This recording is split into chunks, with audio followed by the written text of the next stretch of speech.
Hola, ¿qué tal? Muy buen día. Eh, Les saluda en nombre de la Iglesia Luterana Confesional y de Academia Cristo, Andrés San Martín Arrizaga. Y les damos la más cordial bienvenida a esta breve reflexión que tendremos en los siguientes minutos. La Iglesia, como lo mencionaba en otras ocasiones, y la fe cristiana en particular, siempre ha sido y es y seguirá siendo objeto de muchos ataques.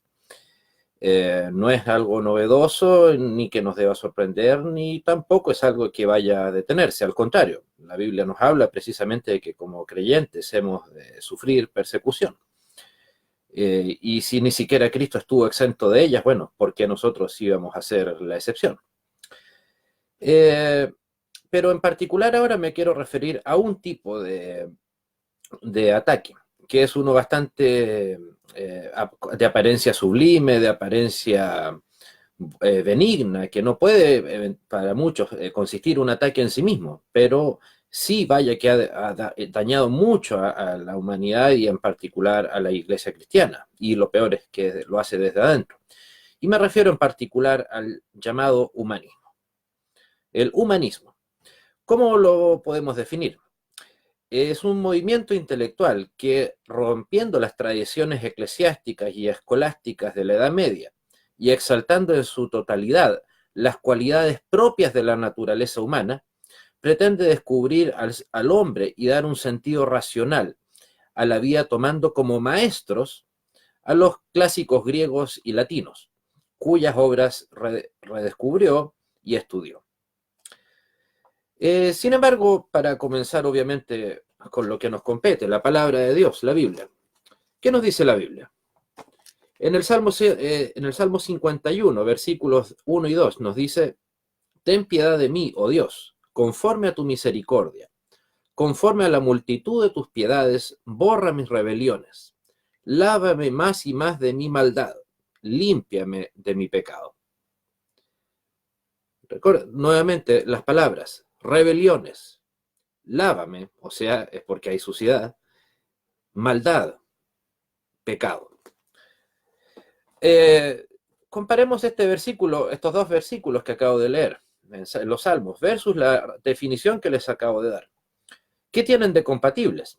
Absolutamente nada. Así de radicales es y debe ser nuestra respuesta.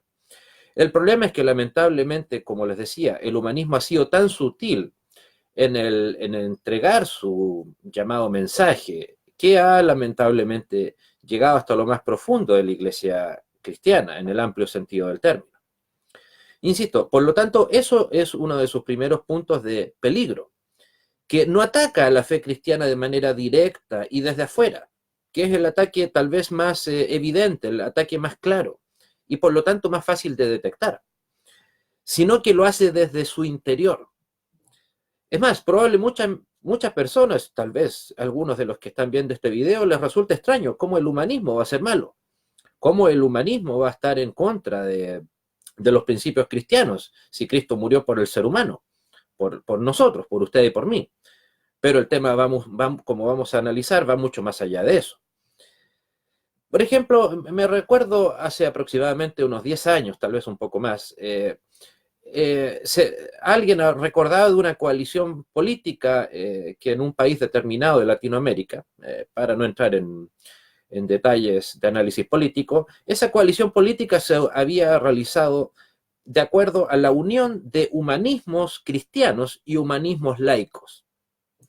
O sea, básicamente le estaba diciendo: estamos haciendo una unión, en este caso política, entre la primera definición que les dije, lo que deja de lado la escolástica medieval que exalta la naturaleza humana, versus lo que nos dice aquí: ten piedad de mí, oh Dios, conforme a tu misericordia. O sea, según ellos era compatible, según esta persona, el líder o la líder de esa coalición política, era posible unir ambos conceptos: la bondad supuesta del ser humano versus la maldad que la misma Biblia nos declara que hemos de tener. Entonces, insisto, es un tema que es bastante sutil. Dicho ataque es bastante de apariencia indolora, pero vaya que ha causado estragos dentro del mundo cristiano. ¿Por qué? Porque en buenas líneas dice, quita a Dios del lugar del lugar central de nuestras vidas para reemplazarlo por el ser humano.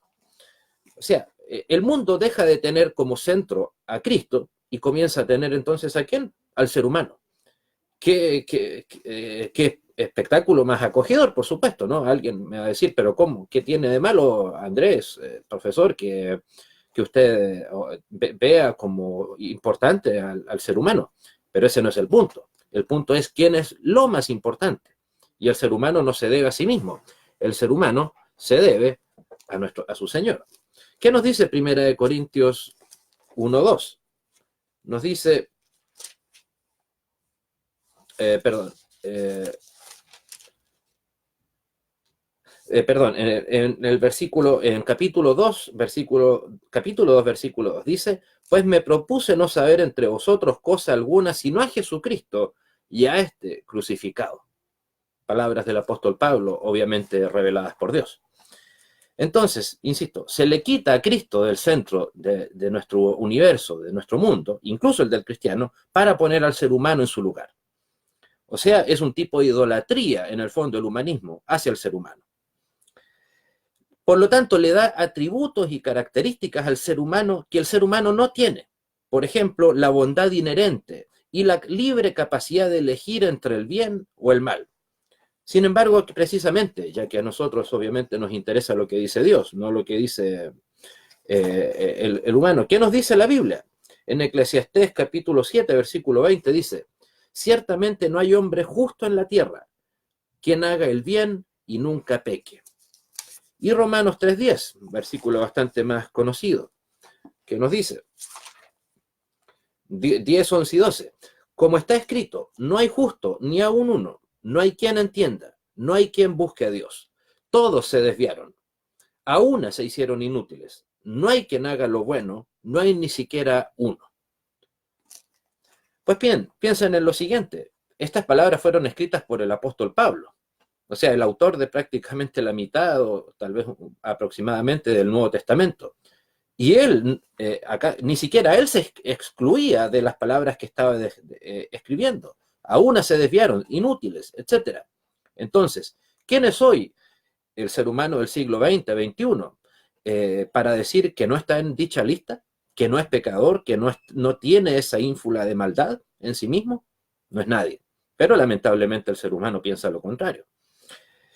Y además, sumemos esto, el otro gran emblema del humanismo, que es, y de hecho es una de sus frases principales más conocidas, el ser humano es bueno por naturaleza y es la sociedad la que lo corrompe. Ok, puede parecer nuevamente bastante razonable esta afirmación. Sin embargo, díganme, ¿quién le da lugar a una sociedad? ¿La sociedad se forma por sí sola, por sí misma, de la nada? No, la sociedad toma lugar en base a las personas que la componen, ya sea desde la sociedad más benigna que pueda haber existido hasta la más mala de todas. Está compuesta por personas en primer lugar, y las personas dan lugar a la sociedad, no al revés. Somos, en este caso, probablemente ustedes, los latinoamericanos, los que damos, las personas latinoamericanas de habla hispana, los que damos lugar al mundo latinoamericano, y no el mundo latinoamericano el que nos da lugar a las personas latinoamericanas, por dar un ejemplo. No al revés, insisto.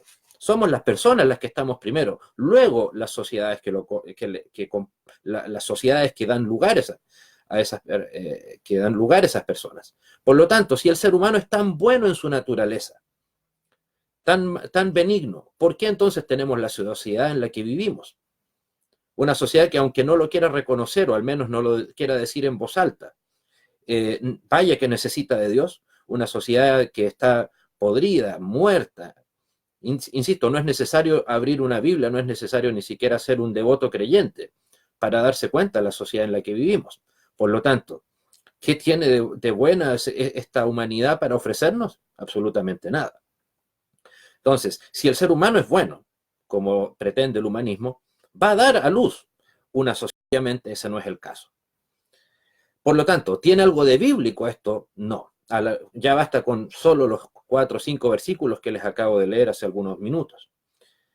Y de hecho, incluso analícelo desde un punto de vista más allá de bíblico, sino también lógico. ¿Cómo podría ser bíblico algo si el mismo humanismo reconoce, como lo leía en un principio, que tiene como fundamento a los filósofos griegos? Y de hecho, filósofos que vivieron antes que Cristo viviese en la tierra. O sea, ellos son de varios siglos antes de Cristo. Entonces, si algo tiene un fundamento en dichos filósofos, pues bueno, difícilmente podrá tener un fundamento cristiano. Es algo un tanto obvio, pero que lamentablemente para el mundo secularizado en el que estamos viviendo actualmente no es tan obvio, lamentablemente. Pero entonces, ¿cuál es el peligro para la fe cristiana que nos puede entregar el humanismo? Además de, insisto, de la idolatría al ser humano que nos entrega, que nos dice. ¿Cómo ha entrado entonces el humanismo a la fe cristiana? Por ejemplo, negar el pecado original, creer que el ser humano por sí solo puede acercarse a Dios, como si un muerto pudiese levantar a otro muerto. Por solo dar 2 ejemplos, o sea, por lo tanto, le da al ser humano, incluso al creyente, una seguridad de algo que no tiene. Le trata de hacer creer en un mundo ilusorio que en la práctica no existe, que le da al ser humano, al creyente en este caso, promesas que Dios no nos ha dado nunca. El ser humano no es bueno, el ser humano es malo por naturaleza y por lo tanto da lugar a una sociedad mala. Insisto, no es necesario ser un teólogo, un pastor, ni siquiera un creyente, basta con ser con alguien con un mínimo de conocimiento de la sociedad moderna o de todas las sociedades, y para darnos cuenta de que el mundo de envidiable no tiene nada. Y por lo tanto, quiere decir que el ser humano tan bueno no ha de ser. Entonces, dentro de esas falsas enseñanzas que entrega el humanismo y que lamentablemente ha logrado ingresar al mundo cristiano, además de las que les mencioné, es por ejemplo la supuesta capacidad que tendríamos nosotros de elegir a Dios, o de nosotros autorresucitarnos de la muerte, en vez de que Cristo venga en lugar nuestro. Creer que nosotros escogimos a Cristo y no que Cristo nos escogió a nosotros. De hecho, pensemos, elegir a Dios. Caramba, que suena una idea atrayente para un cristiano, ¿no? Ok, yo elegí a Dios. Hay un himno muy conocido en el mundo evangélico que dice, he decidido seguir a Cristo. Pues bueno, suena como una frase poética, suena bastante bonita, bastante atrayente, pero ¿tiene algo de bíblica? Lamentablemente no. Piensa en el siguiente ejemplo.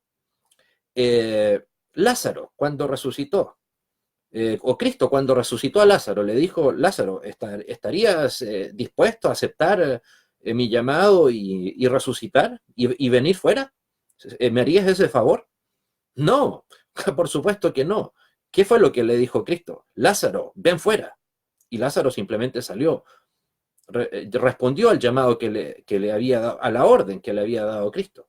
Pero, ¿qué fue necesario primero? La orden de Cristo, dándole a Lázaro la facultad para poder resucitar. Pero dicha facultad no la hubiese tenido Lázaro si es que Cristo no lo hubiese llamado primero. Y ahí es donde lamentablemente está unido directamente el humanismo con algunos sectores lamentablemente de la iglesia cristiana. Y es que me refiero al llamado libre albedrío. El libre albedrío es algo que en la Biblia no tiene lugar a dudas de que no lo tenemos. ¿Cómo se define el libre albedrío? De hecho, la primera persona que sistematizó el libre albedrío como una doctrina supuestamente cristiana fue Erasmo de Róterdam, un sacerdote católico contemporáneo a Lutero, y que precisamente es el motivo por el cual nunca lograron conciliar plenamente sus posturas, a pesar de que Erasmo era tan crítico de la Iglesia Católica Romana como lo era Lutero, pero que lo que los separó siempre fue que Erasmo de Róterdam defendía el libre albedrío. ¿Y cómo lo definía Erasmo al libre albedrío? Lo definía como la capacidad de la voluntad humana en virtud de la cual el hombre puede asentir o resistir aquello que conduce a la vida eterna. O sea, en resumidas palabras, en tener la supuesta capacidad de decidir o no decidir en favor de Cristo. Como insisto, o sea, nosotros nos pone en un pedestal a nosotros respecto del poder de Cristo. Por eso, lamentablemente, el libre albedrío, que es tan difundido, es una línea directa, más de lo que pensaríamos, entre la fe cristiana y el humanismo. Impone, por lo tanto, la voluntad humana por sobre la voluntad divina. Insisto, Lázaro simplemente fue fuera, y recibió la orden que Dios le dio, pero por sí solo no pudo resucitar. Eso es obvio. De hecho, como dijo Lutero a la luz de la Biblia, somos esclavos del pecado o esclavos de Cristo, pero seguiremos siendo esclavos. De hecho, basta con que vayamos nuevamente a la Biblia, en Romanos 7, que nos dice Romanos 7, versículo 19, 20, 21. Dice, porque no hago el bien que quiero, sino el mal que no quiero, eso hago. Y si hago lo que no quiero, ya no lo hago yo, sino el pecado que mora en mí. Así que, queriendo yo hacer el bien, hallo esta ley, que el mal está en mí. Insisto, el mal está en mí.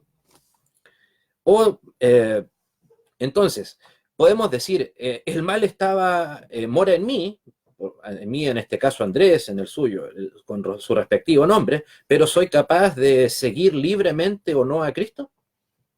O sea, la maldad tiene la capacidad de acercarse a la bondad, lo bueno tiene la capacidad por sí sola, de acercarse a lo malo, a lo bueno a lo malo. Claramente la respuesta es un rotundo no. No tenemos esa capacidad. Amamos a Cristo, ¿por qué? Porque Él nos amó primero.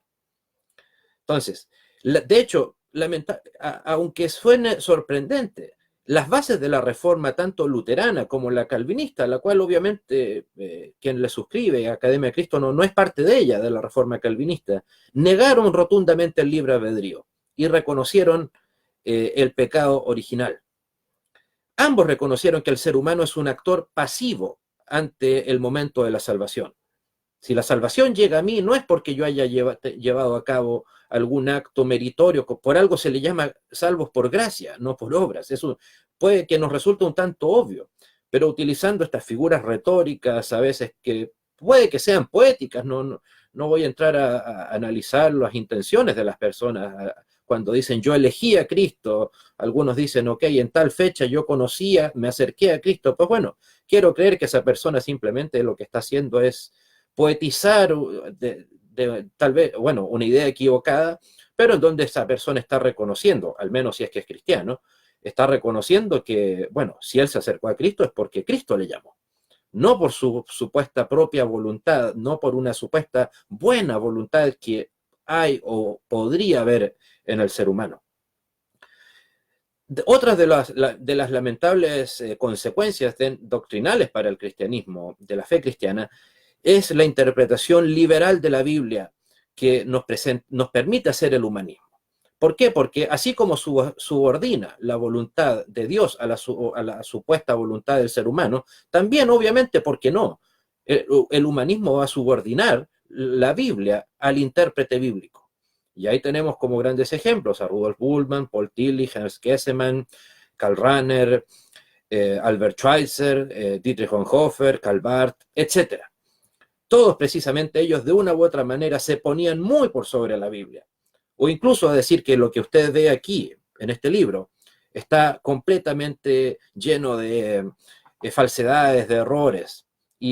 O en el caso tal vez más cercano a nuestro mundo latino, el llamado Jesus Seminary, el Seminario Jesús en Estados Unidos, que es un antro de herejía, de fundamentalismo herético, podríamos decir, que lo único de Jesús que tiene es un hombre, en donde prácticamente no hay una sola enseñanza relacionada con Cristo que usted y yo creamos, que ellos no nieguen. Prácticamente no le dan ninguna sola legitimidad a una sola palabra de la Biblia, y con mayor razón de las palabras de Cristo. Entonces, precisamente darle esa cualidad, esa supuesta capacidad de ponerse por sobre la Biblia, vaya que suena tentador para muchas personas, ¿no? Y lamentablemente la gran mayoría de los llamados cristianos han caído en esa tentación. Insisto, los ejemplos están de sobra. ¿no? Entonces, reconozcamos que ante Dios, ante la Biblia, somos actores netamente pasivos. Nosotros no tenemos nada, no somos actores, somos reactores ante lo que leemos de la palabra. Entonces, lamentablemente, el humanismo pone al ser humano por sobre la Biblia y incluso por sobre Dios mismo, o eso es lo que pretende al menos. Entonces, recordemos lo siguiente. Mucho se nos va a criticar a nosotros, pero ¿cómo ustedes, esta gente de Academia Cristo, estos luteranos confesionales, tan duros en su crítica con el ser humano? Pues bueno, ¿y por qué tendríamos que ser benignos ante la maldad? Por ahí muchos me van a decir es que ustedes con esto puede que eventualmente alejen a las personas, puede que a sus propios alumnos de Academia Cristo no les guste esto de sentirse esclavos. ¿Cómo van a ser esclavos? Mejor utilice una amabilidad que no sería buena, de hecho.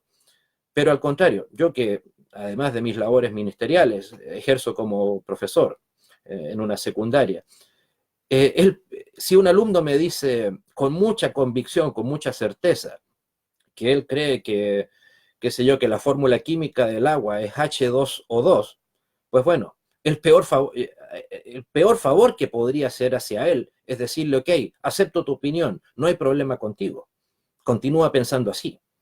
Al contrario, un gesto de amor de mi parte hacia él es decirle, por favor, enmienda, estudia más, cambia tu pensamiento porque estás derechamente equivocado. Y si puedo hacerlo y debo hacerlo eso como profesor en un colegio secundario, ¿cuánto más no lo he de hacer cuando se trata de la salvación de las almas, cuando se trata del mensaje de Cristo? No estamos nosotros para diplomatizar el mensaje de Cristo, hacerlo más, insisto, ante los oídos humanos más simpático, benévolo, si se quiere. No, estamos para dar el mensaje de Cristo, tal cual como Él nos lo ha querido entregar. No con matices, ni utilizar sofismas, ni minucias verbales. No. Si la Biblia habla de pecado es porque hay pecado, punto. ¿Es una palabra fuerte? Sí, lo es. Pero precisamente este humanismo del cual estamos tan impregnados hoy en día en el siglo XXI, más que nunca tal vez, precisamente nos dice, no utilice palabras como pecado, no utilice palabras como aberración, ¿cómo esa Biblia puede utilizar ese tipo de términos? Nos van a decir, y de hecho nos lo dicen. ¿Cómo va a decir que todos pecaron? Pero si es un niño, un bebé, ¿cómo va a decirse que el bebé es pecador en sí mismo? ¿Cómo va a ser verdad el pecado original? Y así podría seguir la lista durante horas si quisiera continuar. Pues bueno, precisamente el humanismo, ¿qué es lo que quiere? Es permitir que usted caiga en el error, en la autocomplacencia y por lo tanto alejarse de Dios. Porque si una persona es capaz de considerarse por sobre Dios, por sobre la palabra de Dios, es precisamente porque cree no necesitar de ellos, porque cree que Dios no tiene nada que entregarles.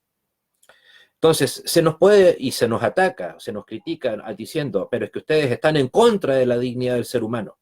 Pues bueno, la dignidad del ser humano, darle dignidad al ser humano, no tiene por qué estar vinculado al humanismo.